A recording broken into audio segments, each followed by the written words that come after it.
Assalamualaikum warahmatullahi wabarakatuh.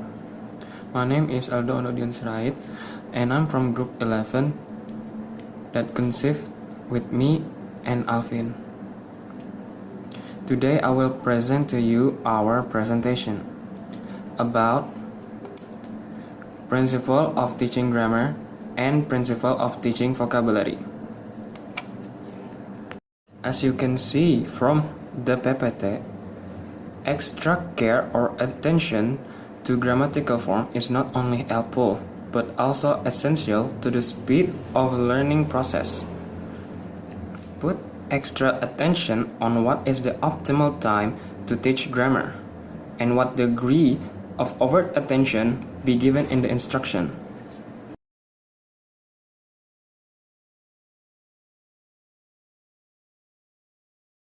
Next up is grammar techniques.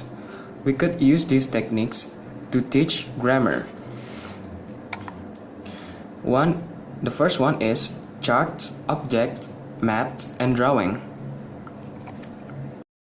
Chart requires students to notice certain form of grammar.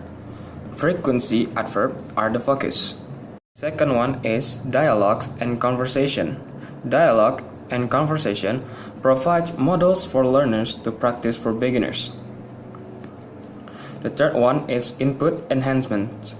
Highlighting certain difficult grammatical forms or stressing difficult form when speaking will help learners' understanding of the forms.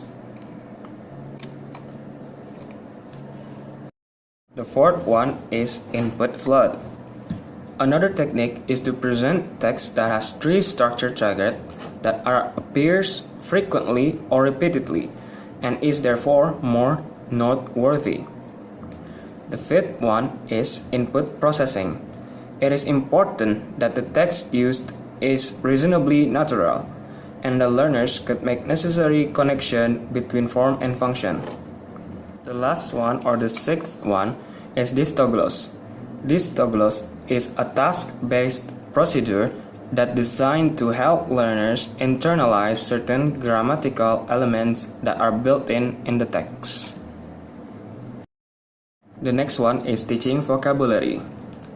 In teaching vocabulary, there are 4 things that you need to do in order for your students or learners to be effectively learn vocabulary. The first things that you need to do is to allocate specific time for teaching vocabulary. To learn new vocabularies, somewhere from 7 to 16 encounters of the new word is necessary. Moreover, spacing time for repetitions is also important.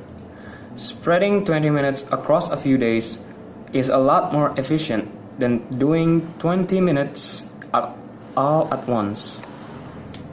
The second one is to help students learn vocabulary in the context. The best internalization of a language is encounters, comprehension, or production with words within the context of surrounding discourse. The third one is to engage in unplanned or impromptu vocabulary teaching. Impromptu moments are important in vocabulary teaching. A moment where a sudden new vocabulary came up that is unknown to the learners. It is a teacher's job to point out this new vocabulary to the learners. The last step in teaching vocabulary is to encourage students to develop or make their own word learning strategies.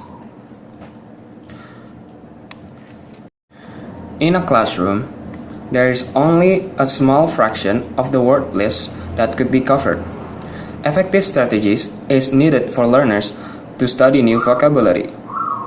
Once learners encounter a new vocabulary, they need to figure out themselves what is the meaning of the word by asking questions to themselves, such as, is the new word countable or uncountable?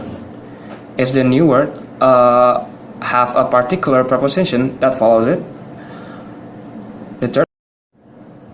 The third one is it a formal word? And the last one is, does it have a positive or negative connotations? That is all from my presentation. Thank you very much.